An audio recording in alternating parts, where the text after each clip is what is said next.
I want to explore a little bit about how we bring our practice into our everyday life. And um, it feels like lately we've been talking a lot about not knowing, been talking a lot about our Zen practice. And I'm often struck about how really the challenge of being alive. I was You go back to very basic Buddhism, and the Buddha starts off with how we often say in English, life is suffering. Suffering may not be the best translation of the word. The one that I think is maybe the most poignant is unsatisfactory. I believe the Sanskrit word is dukkha, and it's kind of like the wheel that doesn't quite turn right. And we're constantly dealing with that jolt of something's off. And as most everyone, some of you here might not know since there's a couple of new people here, but as part of my practice and my work life, I'm also a psychotherapist. And from the very beginning of my psychotherapy practice, my intention was how to bring Zen practice out of the Zen center into the world and really to offer it to people who aren't Zen practitioners, don't really know that much about it. And depending on who I'm working with, I may or may not ever need to say any of the jargon words that we use in Zen practice or in Zen teachings. But to my mind, the practices that we do are a way of working with the unsatisfactoriness of our lives.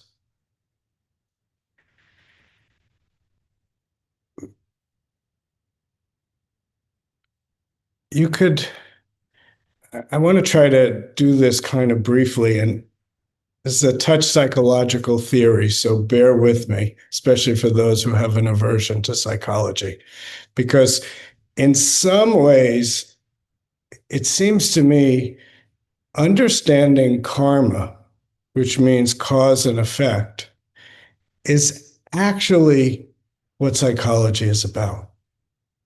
That there's really not that huge a gap. Yeah, I suppose if you think of Venn diagrams, there are parts outside the circles that overlap, but they're actually quite close.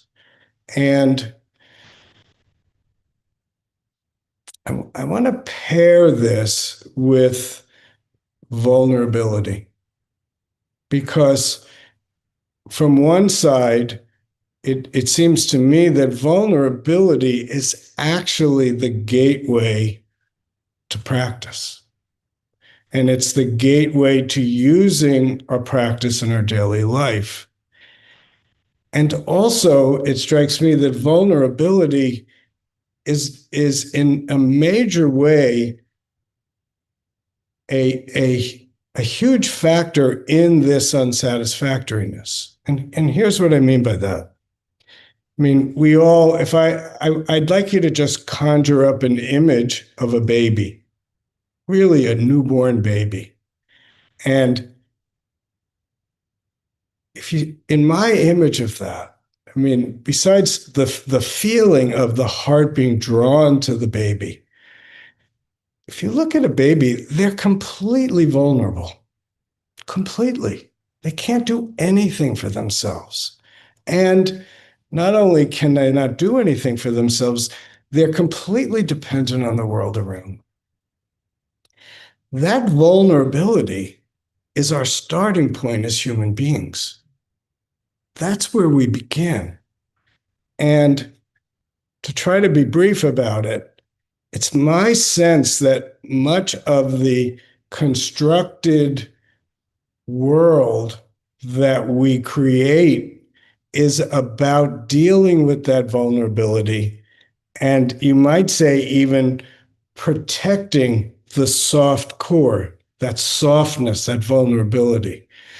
Um, Research seems to show that it takes about 6 months of development for a baby to kind of figure out that there's an outside world and there's my world. And by 6 months, the baby is kind of able to figure out what the outside world wants from it. And it, of course, this is not conscious thought, but it figures out that if it satisfies what the outside world wants from it, it will be safe. It'll get its food. It'll be protected. That relationship, that discovery that if I make myself in a certain way, it's going to pay off for me. And survival is our number one instinct. From those early origins, we start constructing, which maybe you say in Zen, we call it a small self. In psychology, you might call it a false self. But it's that constructed self that we use to relate to the world with. And in many ways, it's brilliant because to be successful, to be able to thrive, we need to figure out the world. The problem is, in the process, you might say we abandon ourselves. Or maybe a better way of talking about it here is we create behaviors that work for us to get our needs met, but they're not authentic. And that gap between something which we might call authentic, and I can't define that honestly, and the constructed self, that gap, in my view, is at least, I wanted to say the origin of that unsatisfactoriness, but I don't know that. But it's a major factor in it because we're always operating from a place that is somewhat artificial and not truly connected. So that vulnerability is the origin, or I keep saying that. Origin may not be the right word, so please hold my words loosely. I'm trying to paint a picture here, if you will, of the need to manufacture a self and a personality in order to deal with this crazy world that we find ourselves in. And think about it. You're born helpless, needing the environment around you to take care of yourself, to take care of you, but it's an imperfect environment because there's stress in the family. Maybe your mother has postpartum depression. Maybe there's financial stress in the family. Maybe there's conflict in the family. Maybe there's an older sibling who doesn't really like the fact that you've shown up in this family and you're getting a lot of attention. So there's all of this dissonance that you have to deal with. And you're not even conscious yet. You don't have that conscious thought awareness. And yet you're already struggling to meet the world and to find a way to survive. Those of us who are either in this room or online, we're the lucky ones. We survived. But we're also wounded. We're also, every time we develop these ways of compensation in order to get our needs met, we've lost another little piece of ourselves. And very often, it seems to me that the struggles and the difficulties that we're dealing with in our lives come from the behaviors that are meant to protect us. So, kind of a superficial and grand example, but if you're in a family and there's a member of the family that makes it really clear to you, you better keep your mouth shut. Because if you speak up, you're going to be knocked down.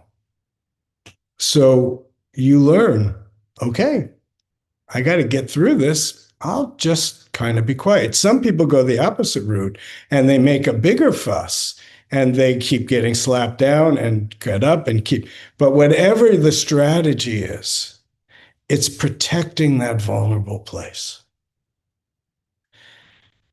That same vulnerability that we have as a baby never goes away. And in that process of trying to survive, we create these behaviors and these strategies that work to some extent, but also cause us suffering. So very often in a psychotherapeutic context, you're trying to understand, okay, what's the origin story?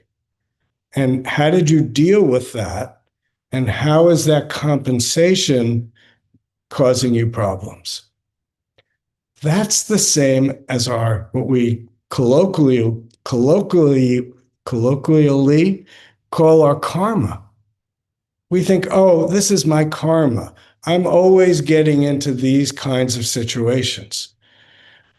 But practice is about slowing down and saying, well, that's a nice idea, but what is it actually? So, how we bring our practice into daily life and into looking at the unsatisfactoriness of our life is, strangely enough, since I think often in Zen, we don't talk a lot about vulnerability. We talk maybe about impeccability and maybe that a kind of fierce warrior style of meeting the moment. But that too is a kind of way of protecting that vulnerability. Years and years ago, back probably in the early 80s, I had practiced Zen with a guy in Mendocino, and I ran into him in Berkeley, and he was wearing this little pendant. It was a Tibetan symbol. I don't know if it's letters or pictographs, but I asked him what it was, and he was practicing with Trungpa Rinpoche. And Trungpa apparently at that time had his students wearing these pendants, and the symbol meant vulnerability. He was you wear it, you remember it, you start from there. Remembering your vulnerability opens you. Remember, the compensation, the behaviors to get through are about covering over. Touching into our vulnerability opens us to something that's real. Culturally, that's not so much how our society works. So we have to relearn, how is it that we can both be vulnerable and strong at the same time? I think if I go to our Zen way of speaking about it, how can I have a strong enough center, a strong enough foundation? And literally, the work we do in our meditation, in this room that we're sitting in, is about contacting our center in our lower abdomen. And I've said it so many times, but it's such a vivid image of Zen Master Bon Soeng taking a stick and poking right in our lower abdomen. Boom. And he'd say, make your center stronger, stronger, stronger. When you first hear the word stronger, it sounds like it means there's a kind of tightness and a rigidity. But actually, the kind of strength we're talking about is a kind of flexibility, an ability to move with what's happening and not lose ourselves, to stay in contact with that vulnerability in the midst of the unsatisfactoriness.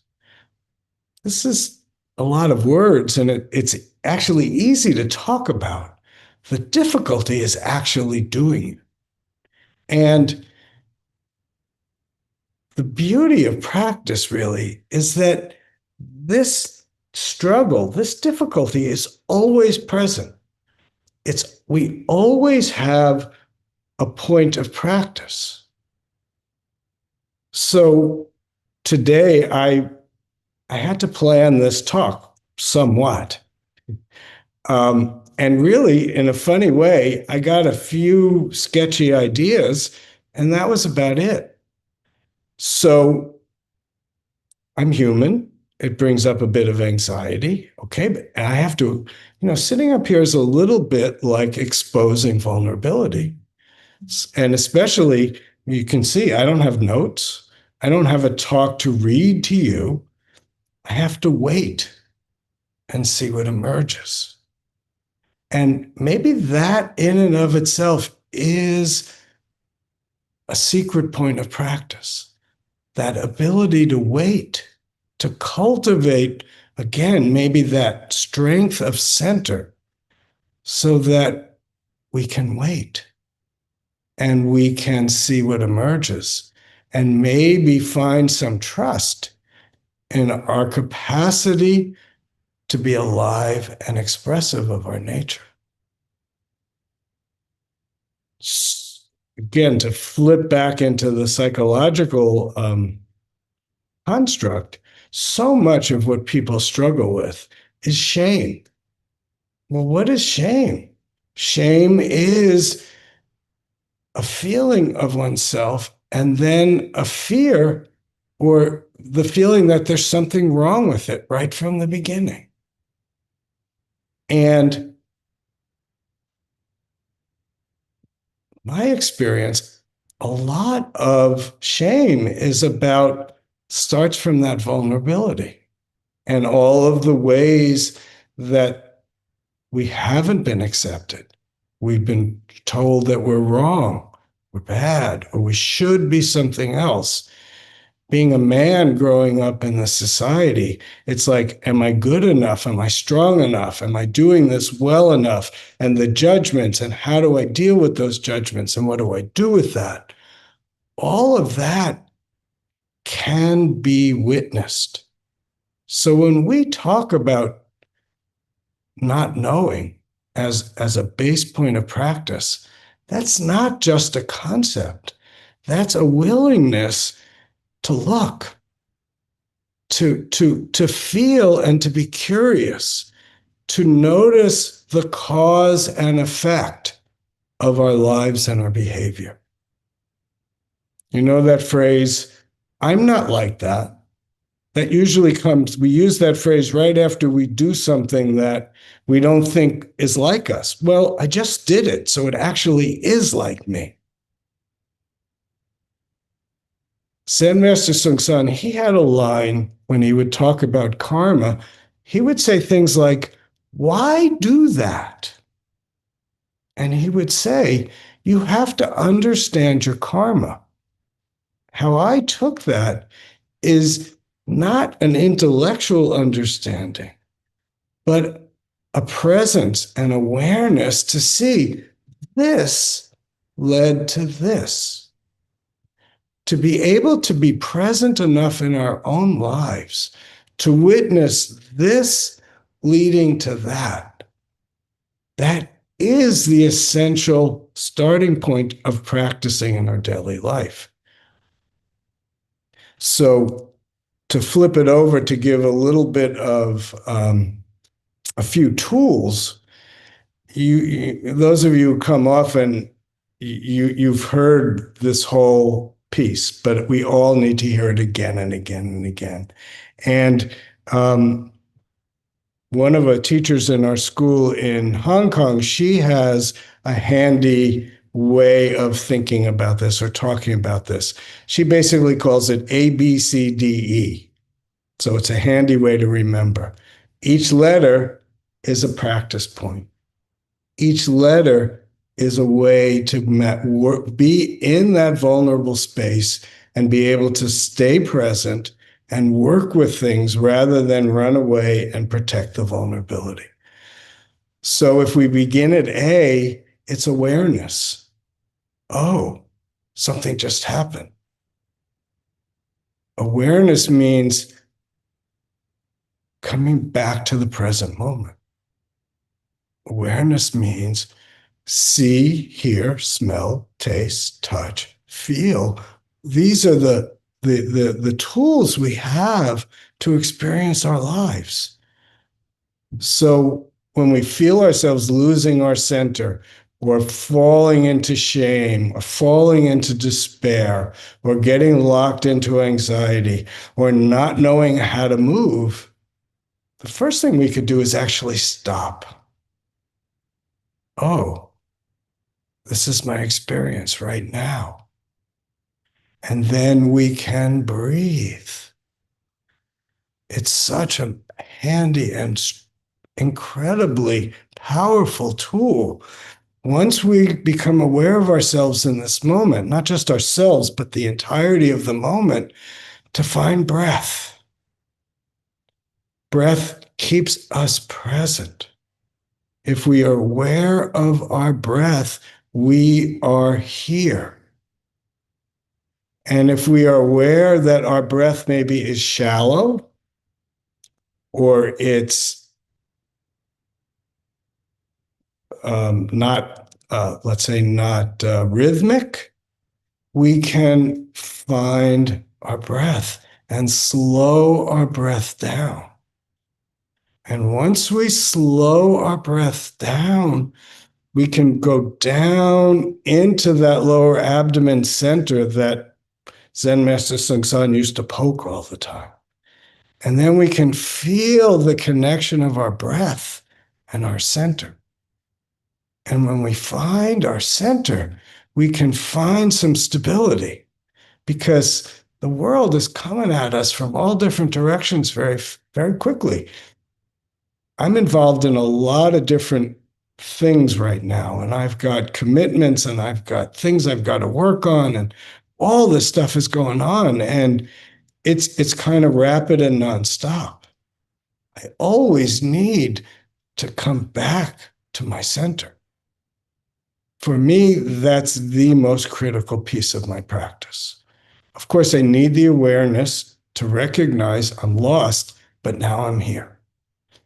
I use the tool of my breath and the practice of breathing into the lower abdomen. In the Dharma room, in our practice, it's, you've heard me use this metaphor before, but it's the gym.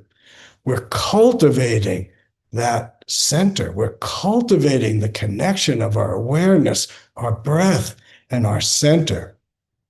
So we've primed the pump. We keep working at this. Everyday meditation, everyday mantra, every day, whatever your practice is, focus it down in your lower abdomen. That's a place we can always go to. And as I started from this sense of vulnerability and strength, it is my sense that the more we can stay centered, the more we can be vulnerable. And the more we're vulnerable, actually, the more we're alive. It is difficult. There is struggle. The denial of it, the trying to squirrel away from it, is part of the problem that we've created in the first place. So making our center stronger. And then the D is remembering that we don't know. Bringing, not conceptually, but really dropping into not knowing. I don't know what to do. But then, because we've got a strong enough center, rather than running away in fear, we can start to listen. We can start to look. We can start to see what's available to us. So that not knowing is a critical piece in finding a new way to live. If we think we know, this is Suzuki Roshi's great teaching in Zen Mind, Beginner's Mind. The expert's mind is a closed mind. I already know. I don't need to figure anything out. I don't need to listen to you because I know already. And actually, I'm going to tell you. So the whole thing is a closed loop.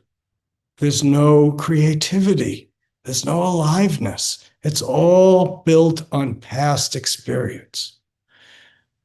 Being aware and present right now lets us experience life as it's unfolding, not living it through the lens of the past, but right now. And as we settle into that breath and that not knowing, then we can move into action. That's maybe where, if we start with vulnerability, that's where courage comes in. When we talk about the three things we need to practice Zen, it's great question, great effort, that's sometimes translated as great courage. So when I'm saying effort here, I'm really suggesting that from our grounded place, we make the effort and take the courageous move of being open, allowing for our vulnerability, allowing for the not knowing, and then do it. And then be great if this was F. Maybe I could figure out a way to make it F. But I think the way that we close the loop is that we pay attention and we learn from our experience. Oh, because I was present enough, I see that A led me to B. That's really good information. Use it. Use it. That's how we develop wisdom. And wisdom and compassion and effort are the Buddha way. That is enlightenment. That is awakening. The expression of wisdom, love, and compassion, along with the energy of the present moment. That is the point. We don't get that by dreaming about it. We get it from the active participation in our practice. We have to do it. We do it in the Dharma room. We do it right smack in the middle of our life. Just now, the practice field is open. What will I do?